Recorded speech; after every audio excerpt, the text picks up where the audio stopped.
You're listening to the ESO Network, your station for all things geek. Hello, and welcome to episode 292 of the Soul Forge podcast.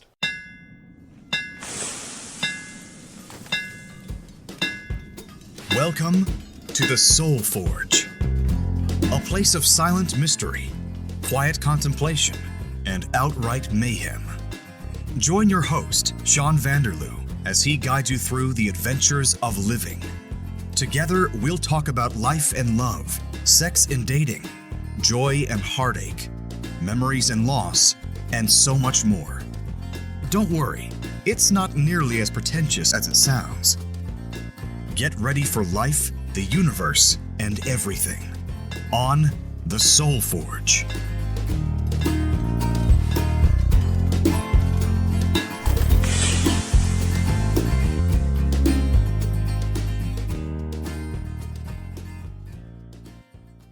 Welcome back, everybody. Good to have you here in the podcasting headquarters listening to the show. It's episode 292.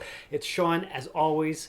This week, I have not just one, but count them, two special guests. We've got Amanda and we've got Leah, and they're best friends, and they're both on the show with me here. Say hi, girls. Hi. Hi, girls. Ha ha. Ha. Ha ha. Well, Very you good. called me special. You are very special. Yeah. Yeah. Okay, so what we're going to do this week, as you could tell by the title of the episode, if you bothered to look at it, we're going to be talking about codependency. And I am dependent on these two ladies here to help me have a conversation because I couldn't do it by myself because that would be kind of weird. Yeah, it would be. Right? Yes, definitely. So, Leah, don't you have some definitions of what codependency is? I do. So I actually Googled what codependent means, and there are two definitions at this time. One is the adjective, which is characterized by excessive emotional or physiological reliance on a partner, typically one who requires support on account of an illness or addiction. Quote, you go with her all the time because you're a little codependent. Or the noun is a person with an excessive emotional or psychological reliance on a partner, typically one who requires support on account or an illness or addiction. Ah, okay. So could it just be because the person has an illness or an addiction, or is it because they're afraid of being alone, do you think? That's a very good question. I'm really not sure. You know what, in my opinion on that is fear, a phobia of being alone is also an addiction in some sense, or an illness in some sense, if you think about it in that term, right? Oh. Mm-hmm. Can you clarify that further? Well, yeah, I'm just, if a person is afraid to be alone, that's a definite fear, and it's obviously some type of illness. It's attached to some type of a trauma, which is also an illness. Right. So the fear of being alone and not having somebody else to take care of, and then having to look at your own self in the mirror every day that's also terrifying. So with the codependent thing, a lot of it for me personally, because I am a codependent type personality. So you identify... Oh, definitely You identify identify as codependent, yes. Granted, I've been working on it a lot in the past couple of years. Yeah. I've also been working on addiction, which people who listen to the podcast regularly would know because you and I have done a podcast about my addiction. We have, and how you're doing. And Yeah, all that. so, and I'm not shy about that. And didn't you just have your 2-year sober-versary? Yes. Yeah, I did. That's awesome. Yeah, it is. It really is. It's the It is longest really I've ever had. So it's pretty cool. But yes, being a codependent person myself, it's just... Now, is that a self-diagnosis or an official Oh, psychiatric no, it's thing? definitely an official psychiatric thing. How do they diagnose you? As codependent, Yes. it has a lot to do with what other mental illnesses that you present with. Oh. Because with certain mental illnesses comes that it's right in the definitions of things like that, So like is borderline personality disorder, bipolar disorder, things like that. Is it a symptom or a feature? It's just a symptom. Okay. Yeah, because symptoms you can they can go away, right? Yeah. So your codependency you can work on, and eventually you can become just dependent, not codependent. Right? Okay. So there's certain things with codependency, like it can go away. Whereas like other parts of my illnesses, those aren't ever going to go away. Okay. So okay. those are just period, there, end of story, need medication, you know. But the codependency part you can work on. So what's the difference between dependent and codependent? Well, being dependent on yourself is, you know, completely. You're relying on somebody. Yes, Or you're yourself. you're just relying on yourself. You don't have to.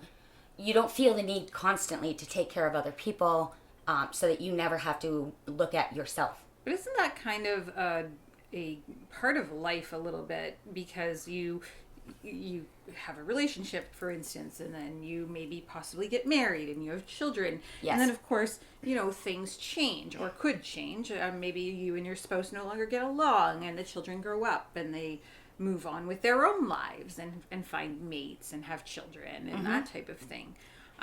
So that's kind of, I think everybody experiences at least one of those aspects of life, you know, where they get those types of things, whether they get divorced or whether their kids grow up and move away. Empty nest syndrome is a Sure. real thing. All of Yeah. that stuff, right? Yeah. Because as women, especially, our role has generally been, you know, up to this millennium, anyways. We are the caretakers, right? So we are the ones who are constantly taking care of the children, the husband, the house, the everything, right? So the children and the husband are dependent on you as a caretaker. Yes, which makes us codependent because we feel the need to take care of you. That's part of codependency. Oh. Is you feeling the need to take care of everyone else all of the time. And if you don't care about somebody, then you're just independent? No, if you don't care about somebody, then you're insignificant. So is there a link between, let's say, something like, like other disorders such as Munchausen's by proxy, for instance? Say what now? Yeah. What? Okay, so Munchausen by proxy is when I'll take there's something in the media a lot about Gypsy Rose Blanchard, how her mother had Munchausen by proxy. So her mother actually impressed on her that she was incapable of walking. She had cancer. She needed all kinds of things. Right, okay. And she was actually not that way. She's in prison right now for killing her mom because she found that was her only way out of this situation. But that was the diagnosis for her mom. So she felt like she always had to be the only person to take care of her child because she felt... It wouldn't be a podcast without a dog barking in the background. That's right, I guess. Sure. Every time. Well, at least you know it's not me this time. You're not barking. Yeah. No. At least it's consistent. Yes, not annoying at all. Not at all. No, not even a little bit. But It's not distracting even a little And bit. you know what else is not distracting? Oh God, here we go. I know. What is it? I'm so excited. Okay, so now you guys are gonna hear like this super duper awesome other podcast commercial. Hi, I'm Joe Heath, I'm Tony Heath, and we host the Watchathon or Rassalon. a podcast where we're watching through all of classic Doctor Who. Nope, we've already done that. We did? Well, then now what do we do? What do we two do? We review New Who. Ooh, we too review New Who? We do, just for you. Who? Not you, them, the listeners of the podcast. Ah. The Watchathon of Rassalon. Now we review New Who too. Woohoo! And ladies, wasn't that amazing? It was It great. always is. It's great. It's like one of my favorite parts of the entire show. Yeah. Yeah, I knew it was. Well, yeah, because I never know what I'm gonna hear. That's so. that's why I wanted to get it done at the front part of the episode instead of waiting, because I wouldn't want you to wait. Yeah, I'm not very good at waiting. Consistency is key. Yeah, I guess. But back to the codependent crap. Yeah, and that's what it is. It's crap. And I mean, I'm 48 years old now, and I'm looking back on my life, and all I've ever done is take care of other people. Like, right back to my childhood, when my parents had foster children. I would always take them on full force. And then as soon as the foster children were gone, which were high needs children that we Right. were working with, Okay. as soon as that was gone, then I got into codependent relationships where I had to. And Now, does that mean, if you're codependent, does that mean you rely on other people, or you are the one who's the taking care of person? I'm the one who's taking care of the person But you do that because... because I feel like I have to. Because I feel like no one else is going to do it the way that I do it. Okay. And that if I don't do it, bad things are going to happen. To who? You or them? Well, both, really. Even though it's not your responsibility. Correct. I still feel like it is my responsibility. Okay. Okay. Huh. I still feel like it's my responsibility, even though it absolutely, in the grand scheme of things, is not. Okay. But in my brain, it's my responsibility, and if I don't do it, I'm a bad friend, a bad parent, a bad wife, a bad Daughter. anything. How exhausting is that? Is it like constantly on the tip of your mind all the time, or Yes. it's never in the background? No. Do you think that leaves somebody open for abuse? Absolutely. And, yeah, being taken advantage of. All the time. Because the abuser will know that you're the type to take care of them, so they'll use you for everything? It's not just that, though, Sean. It's that you attract that to you. It's like me, I'm just talking about myself. It's just me as a codependent person. It's like you seek out these people. So you don't have to think about your own problems? No, Is that it's part of it? No, it's just, how do I explain it? It's you're drawn to these type of individuals that you're going to need to take care of, and Do their laundry, make their sandwiches. right, and all then the things. they abuse the crap out of you, and they take advantage of you, and they then it becomes a whole different topic than codependency, right? Because then it goes into abuse instead of codependency. What kind of abuse? Mental, physical, any could be kind all you the can think kinds? of. Yeah, financial. That's a big one because it's a control thing, right? Okay. A lot of the time, codependent people are controlled, very controlled. But if they're already codependent, why do they need to be controlled if they're just naturally drawn to those people? Because the people that they're with, it's not they want control over the codependent person so that person doesn't leave Okay. because they like being taken care of and they like Right. being spoiled in that way. Wouldn't the codependent person just naturally stay anyway, even without the abuse, because they Nope. feel the need to take care of the person? No, because a lot of people who are not abusive and not like that, they're dependent people. They are able to take care of themselves. Okay. Right, so then the codependent person will lose interest in that because they'll feel like they're not Needed or wanted or, important or, Okay, so a codependent person dates a person who's not an abuser or wanting to take advantage, and that means the codependent person will lose interest in that guy. Unfortunately, yes. Okay. Yeah, even if they're a good guy. Well, that's kind of messed up. It is very messed up. Yeah. It's very, very messed up, but that's how it works. That's how it works. So Yep. what kind of treatment is available for somebody who's codependent? There's a lot of books. Okay. There's a lot of books. There's dialectical behavior therapy. There's cognitive behavioral therapy. So there's books on both of those things, DBT and CBT. Like you can look those up. There's books on Amazon. There's workbooks. There's so many programs that you can take to learn the traits that are there and to kind of get away from them. But, so I'm finally starting to notice that I need constant reassurance that I've done something right, or I've made somebody happy, or You need an attagirl, kind of, yes. but more intently. Yes, because I put too much thought into everyone else and never any thought into myself. And has it always been that way? Yes. Like right from the time you were a little girl? Yes. And why do you think that is? Like, are you born that way? Is it the way you were raised? Is it something genetic?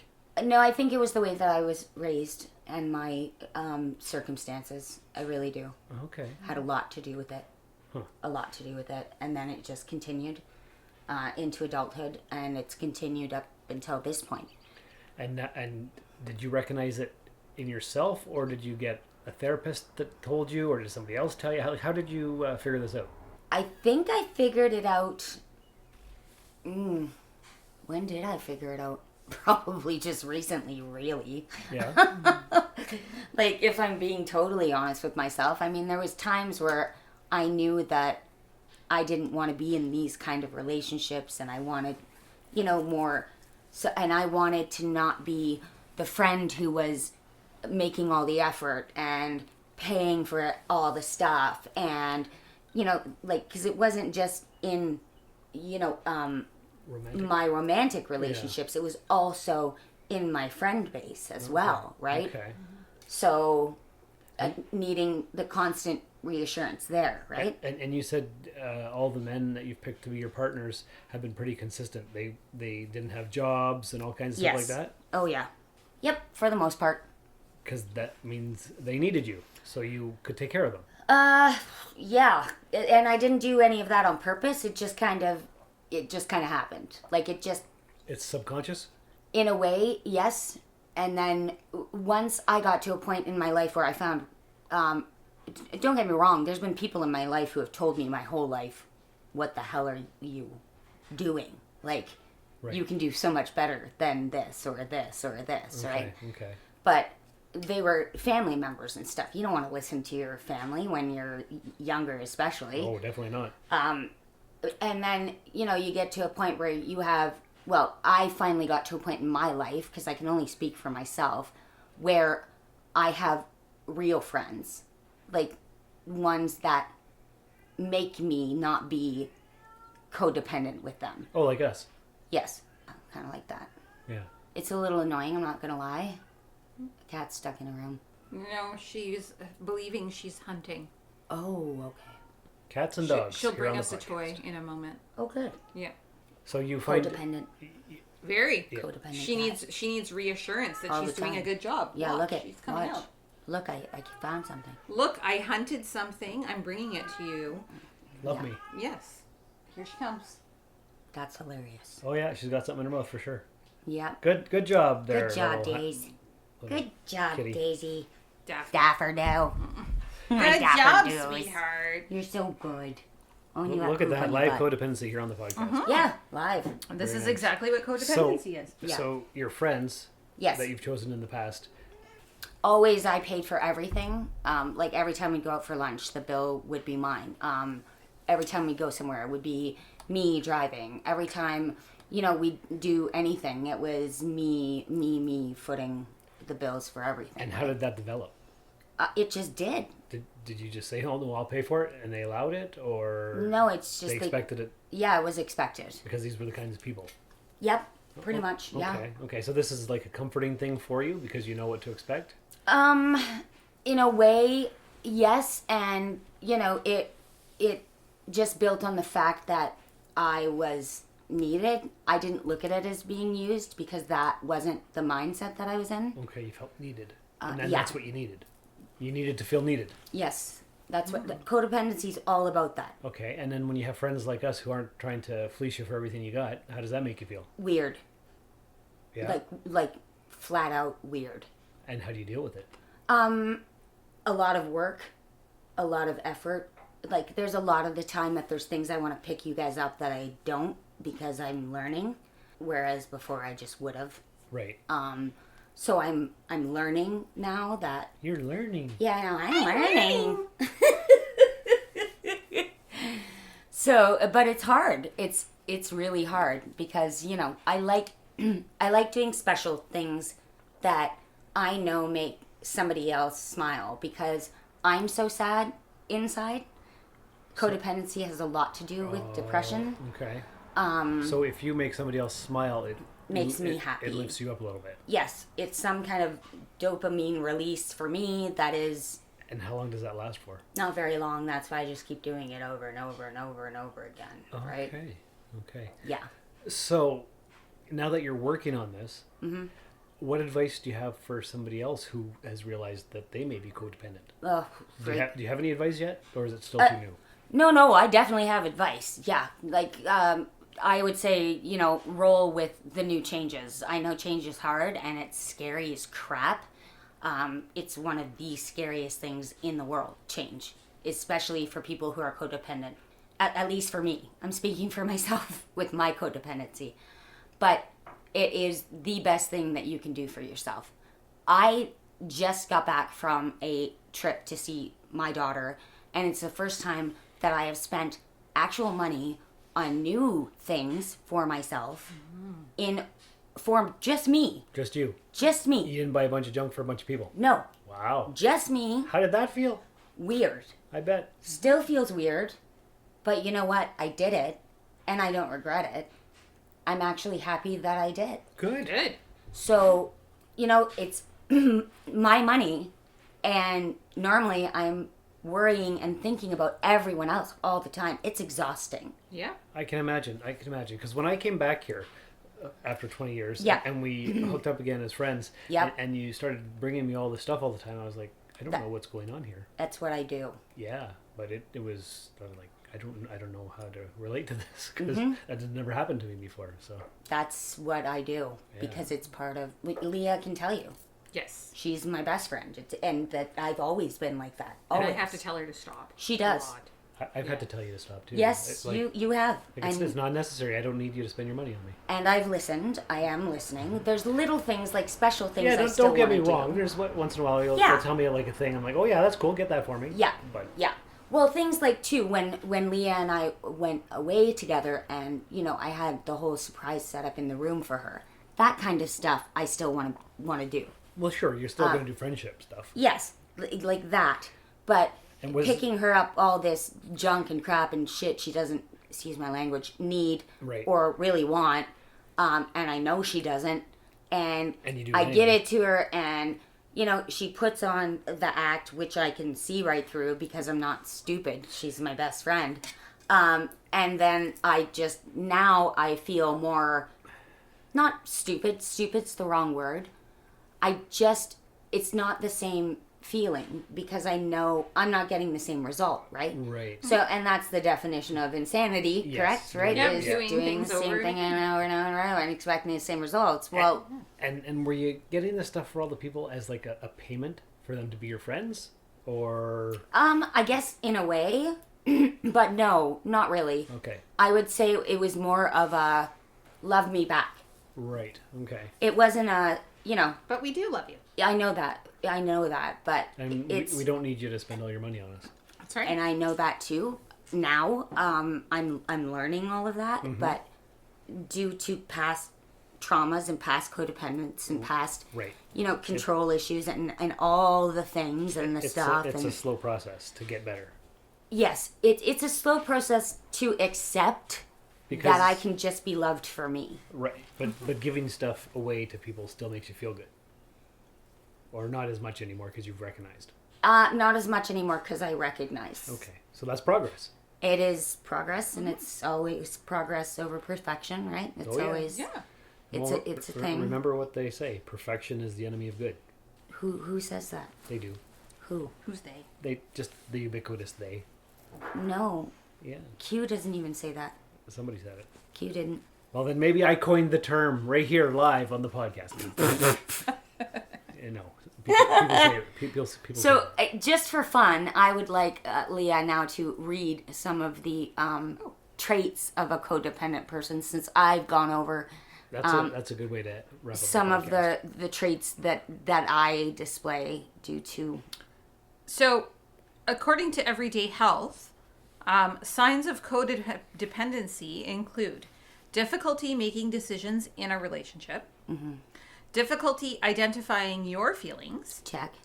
difficulty communicating in a relationship, Check. valuing the approval of others more than you value yourself, Oh, gee, didn't talk about that at all.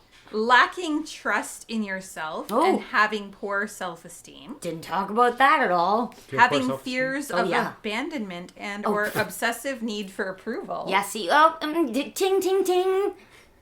We're checking all the boxes. Yes, we are absolutely checking all the boxes. Having an unhealthy dependence on relationships, even at your own cost. Oh, really? Wow. Oh, jeez. Not relatable at all. Eh? No. Having an exaggerated sense of responsibility for the actions of others. Oh my. Please say you're done. I'm done. Oh God, thank you. I'm done. Okay. All right, so I hit on every single one of those. I think those are the 8 signs you're in a codependent relationship. Oh, 8 signs. There's 8. only 8? There's yeah, only 8. That's good, because I don't think I could have handled much more. All right. Yeah, so my advice for myself Yeah. and for anybody else who cares to hear it is really recognize what's happening. And if you are valuing others above yourself, then you're not valuing anything. Because if you can't love yourself, how in the hell are you going to love somebody else? That's very true. That's RuPaul. I can quote that one. Yeah, you can. Good job. So, that's it. Atta girl. Atta girl. Good job. I don't need your freaking codependent crap, Sean. I don't need you to... You don't have to justify my thoughts or feelings or... Okay. No, you do, really. Did I do okay? Was Yeah, it good job. Just check. Good job. She did a good job, right? She did a great Yes, job. she did. Are you Yes, guys she sure? Because, like, Yes. we can do it again. If I sucked, we can do it again. Like, there's stuff I didn't touch on. It's okay. I think it was great. Thank you. That was fantastic. Yeah, you did a great job. And if you learned something, dear listeners, send us an email, soulforgepodcast@gmail.com. Don't forget that episode 300 is coming up fairly soon. So if you'd like to leave an email or an MP3 or some kind of recording to have me play on the show, that would be freaking awesome. I'm feeling a little bit codependent because I'm not getting any approval from you guys out there in podcast land. But anyway, other than that, I hope you all take care of yourselves and each other. And until next time, remember, you think you're being a low-maintenance partner, but you're actually just afraid your partners won't show up to your needs, so you pretend to not have any. You should impact the space you're in. It's okay to require things from the people in your life. You're not too much. That was too long. Thank you for listening to another episode of the Soul Forge Podcast. Your support is greatly appreciated, and we hope you'll tune in again next time. Remember that you can visit soulforgepodcast.com for all of our social media links. And don't forget to share the show with everyone you know. The Soul Forge Podcast is your best source for living your best life. Think about it. This has been a broadcast of the ESO Network. Be part of the crew and help support our shows by donating to our ESO Patreon or by shopping at the TeePublic store, which can all be found at www.esonetwork.com. The ESO Network, your station for all things geek.